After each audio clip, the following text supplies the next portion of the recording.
and welcome to the demo video for Spoak's elevation tool. The elevation tool is going to allow you to use real-life measurements to plan your space and your walls vertically to scale. Let's dig in.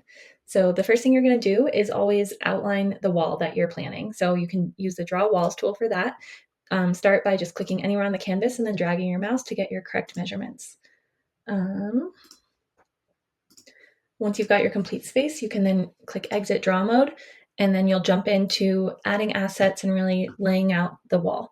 So open up the Assets panel, and you can either filter by specific category or scroll through and find or search for different keywords for what you're looking for. I'm going to search for vanity, go ahead and add it, and by clicking on it, you'll add it to your canvas where you can then edit it using the toolbar. The Dimensions tool will allow you to enter specific dimensions for the asset on the canvas, and also hide the dimensions if you don't want to show them in your plan. You can then just drag it to where you want it.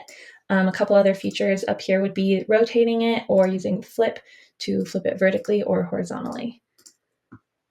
And so basically with assets, you'll just keep adding them and editing and just laying them out. From here, you'll likely use the ruler tool to make sure that it's the correct distance from whatever you're measuring. So with the vanity, I'll go ahead and measure the object's distance between the wall and the vanity. And I can see that I have just over 2 feet 7 inches between these two things.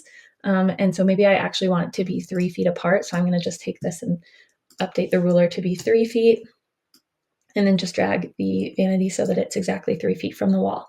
From there, I can either leave this here if I want to keep that in the plan, or I can delete it. Next would be the Elements tab. So from here, you're going to have any products or images you've added to previous plans or visis or projects, as well as the product feed. So I will go ahead and filter for a specific thing. I like to filter by category. And in this case, I'm going to be searching for a mirror to put above my vanity. And maybe I know a specific vanity I'm looking for is about 30 inches. And I can kind of start scrolling. And this is one that I really like, and I want to go ahead and add it to my plan. So I'm going to go ahead and add it. Obviously, it's way big, not at all to scale. So the first thing I'm going to do is actually remove the background. So I'll use Magic Background Eraser. It's going to remove everything that's not the primary image in the photo. And from here, I can set the correct dimensions, which is going to be 30 inches. So I'll change my dimensions to inches, change this to 30 by 30.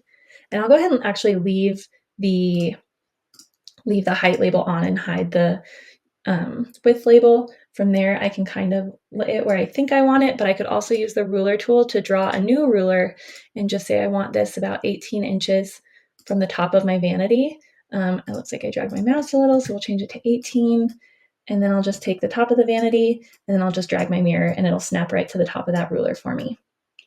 So we can actually leave that here in the plan, and you'll really just keep going with that until you're happy and you've made sure everything will fit correctly on your wall.